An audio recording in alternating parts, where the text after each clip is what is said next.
everybody, we are here on the Affiliate Conf in Moscow, Russia, and this is Mobio Talks. We are speaking here about affiliate marketing, about mobile marketing. I am Kirill Makarov, the head of mediabаинга in Mobio, and my guest today is Domingo Mendez from adult network Reporo. Nice to meet you, Domingo. Nice to meet you too. Thanks for the invitation as well. We are going to speak about adult today, and I would start with the general question. So, adult diet or not?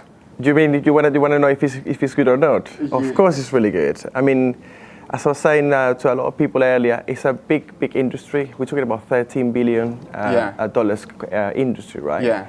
Having said that, we don't do adult content itself. We just basically trade in them. At the moment, the market or advertisers looking for different opportunities to promote brands, right? So we cannot stay only in one channel, let's say mainstream channel, because there's a lot of opportunities running a campaign through the adult traffic, let's say. So it's an industry that never goes down, especially when the recession, economic recession goes down, never goes down because people like looking at it, I guess. Everybody knows that. So yeah, it's still on the go, and it's a really good opportunity to keep investing on it. As you said, it's I think it's the oldest channel in the affiliate marketing and also in the marketing. So there are a lot of different players, a lot of ad networks. And tell me, what does differ Reporo from other ad networks? Sure. I mean, we've been in the market for about 9 years now, and of course, our main strategy is just to work with the best publishers around the world. Having said that, we do have the opportunity to every single person, or webmaster, or whoever owns a website, to monetize the traffic, right? What is different between the rest of our competitors and to us? I would say just the way we may help you to optimize campaigns.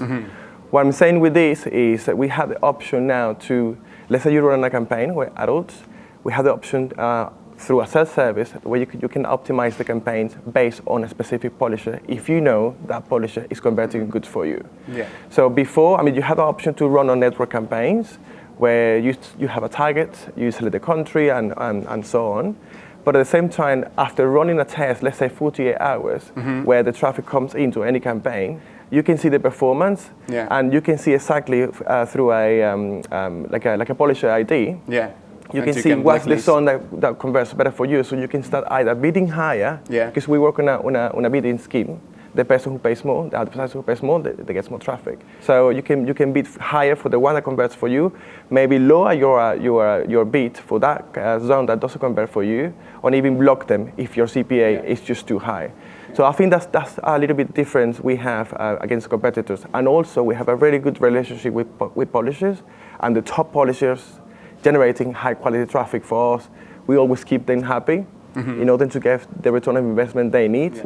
So and also we have it's a big team that we have, 50 people around the world, different languages as well, people who knows the local markets itself because they're either based on that region. So that makes a lot of difference because we will know what you need in order to promote your brand. Yeah. And people in other offices, are they working with publishers or? We have a big team. We are divided into advertising, commercial side, let's say sales, and then the publisher acquisition team. Oh, okay. So the publisher acquisition team has obviously different team, mainly in head office in London, but we have one in Spain, another one in America, Canada. So it's just we have a big team throughout the whole territory, basically, to understand what they do and knowing the publisher itself in the geo. And you talked about self-service. Yeah. So, but I know that previously you were like blind network and managed service. Exactly. So why did you change the strategy, and why did it take so long time to switch from managed to?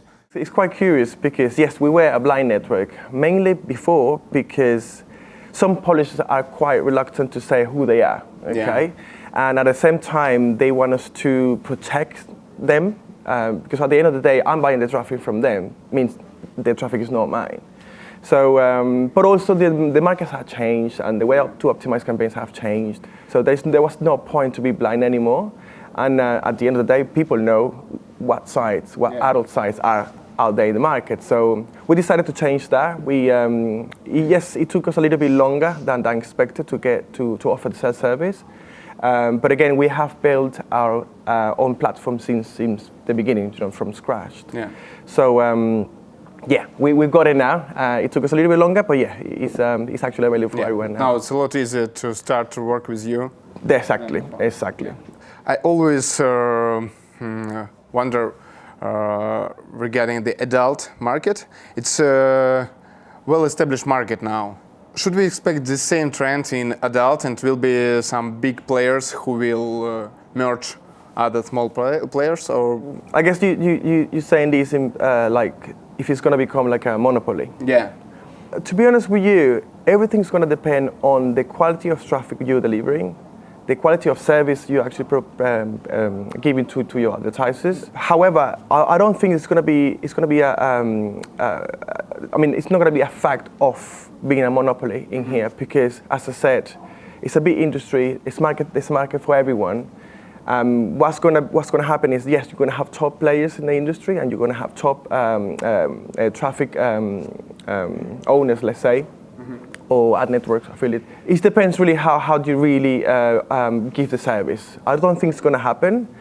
Having said that, I can say that we were one of the first, or we were the top in the market in terms of adult content and as a mobile advertising or a network. But of course, competition comes because they realize that you can make money. And so again, it will push us away to be a monopoly, but I don't think that's going to happen. It's just what's going to happen is just to have different top players and then the one underneath. Yeah, but I know that last September last year, the company Mobio, who includes the Reporo, so you bought the bus city. Yeah. What do you think? Will it give you some advantages and new opportunities after that acquisition for Reporo? Even though we are leaders in the market for the adult industry, we decided to jump a little bit more and just to give an extra mile on the mainstream side. That's the reason we acquired Bus City. They have a really good presence in South Asia, in the region, based in Singapore. And I think that was the key factor for us to start jumping into the mainstream industry. It's not because we wanted to cover the whole market. Well, in a way, we want. but it's just to give you more flexibility to the offers we have, or the clients who want to run products with us. Just a combination to offer more like a 360 degrees business, like to show opportunities everywhere. That's the main reason we actually bought it.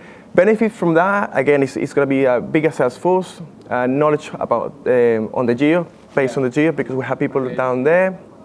You're going to have the option to switch in the platform to switch from adult to mainstream, so you can actually try a different kind of traffic for one specific offer. So that's a lot of benefits, you see. So I think it's a good opportunity for us. We are actually quite excited because we just launched that, and very soon we're going to have the platform all matched. So I think it's quite interesting for us. Adult business is I think it's the biggest storage of video content in the world. But from the other side, the main ad format, it's poponder, it's redirect, and it's banner. It's not video. Should we expect some trend about video advertising in adult? You ask it too much, but yes, that's the plan. In the future, I mean, video mainstream is a boom in the market, of course. And as you say, an adult is coming from video, it's all related to that. It's a plan that we have. We're working on it. Cannot really give you exactly a date we're going to be launching that, but yeah, it's part of our strategy. But it's very logical. It's logical because if it happens mainstream and it converts really well for any offer, why wouldn't we be doing this as well? So I think it's going to be an extra option for us. Still, the market's going to be pushing on banner side, which is the display, and the redirect. What you said, redirect, we don't have that anymore, but pop on the side as well. Plus video, so it's coming. It's something that we have to be pioneer in the market, to be honest. We cannot stay behind as happened before. So yeah, it's coming also. Well, I will give you more information in the future when we're ready for it, but yeah, definitely it's an option for us as well. And regarding other trends, for example, Nutra, it's booming for the last 2 years. It's booming on Facebook, on native ads. Is it the same thing with adult? I would say the top trends in offers are, of course, VOD, which is the top one. Then you have dating sites, sex chats as well. Those are the top ones. I guess because it's easy, that's what people are looking for. You know, they want a video, they download a video. If you're looking for a date, you have dating sites. If you want to go further, you have sex chat if you want to see more. So it's always like that. I think that the user as itself, he wants to see something and download it quickly. So that's why they're at the top. You're right. I mean, we have a 15-20% increase in different new offers. But again, it has to be maybe only a poponder network first, because it's a matter of a good design for the banners. So it depends how you project your brand, right? We do have another case of study, which I was mentioning before, with Uber, the taxi. They decided to expand the market with advertising, mobile advertising, and they decided to run an adult on a poponder as well, because otherwise you're going to have to generate a different banner that it says Uber, then a lady next to so it depends really, but it's happening. So they tried on poponder, and it's still working. Especially for dating sites, you have a date, so you need a ride. That's what I think. So yeah, it's actually coming. It's gonna grow really fast from now on, because more people are testing it. It's quite interesting because Uber is a very good example of mainstream offers. And what about other innovations in adult market now?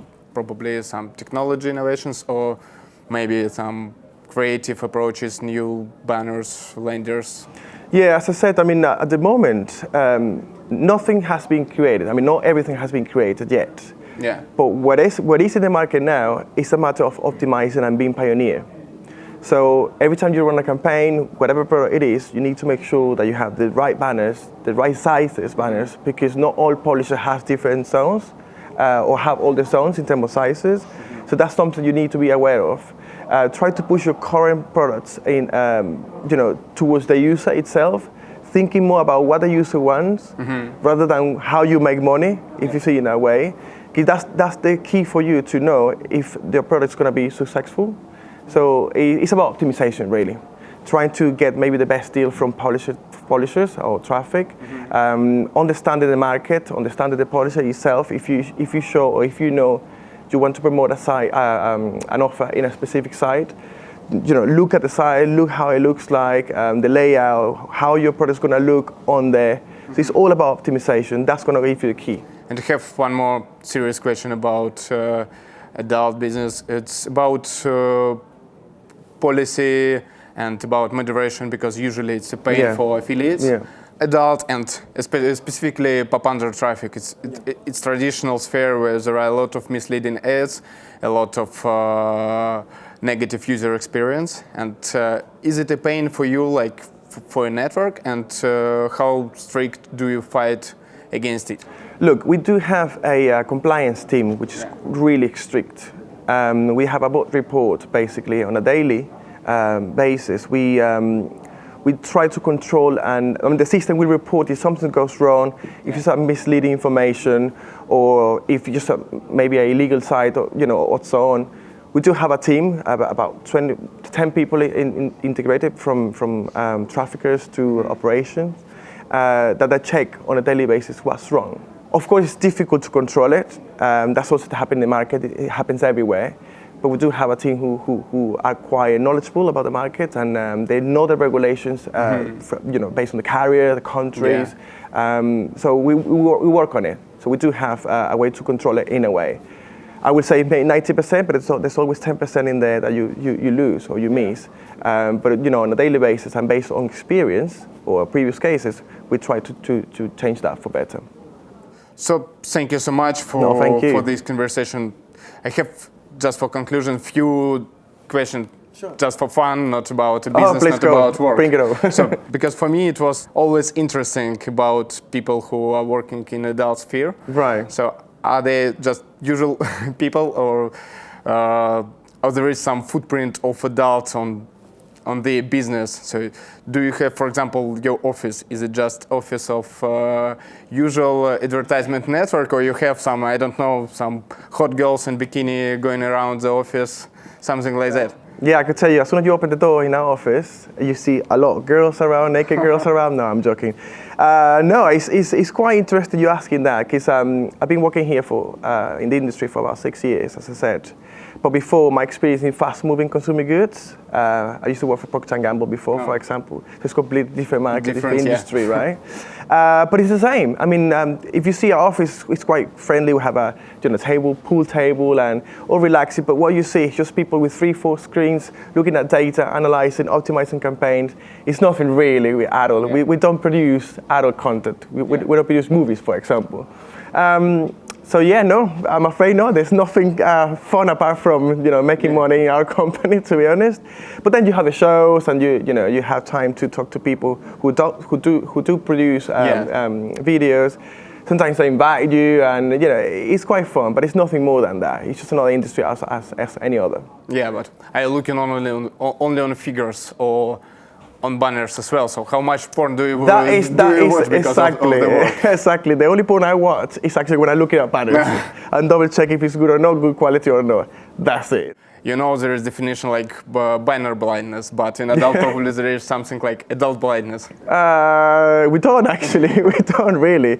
I mean, when we see a banner, we will think about maybe just to put in a situation where if you were the user, for example, and you will say, let's say, just to give an example, if you're looking for blonde ladies, but the banner is showing black ladies, of course it's not gonna convert, right? So we say no, change that, just put a bigger, smaller, because it's more appealing to the user, but no more than that. I mean, it's really just that. Okay, so thank you so much for this conversation. It was nice to meet you. No worries. Thank you for the invitation as well. Thank you very much. Fantastic. Take care.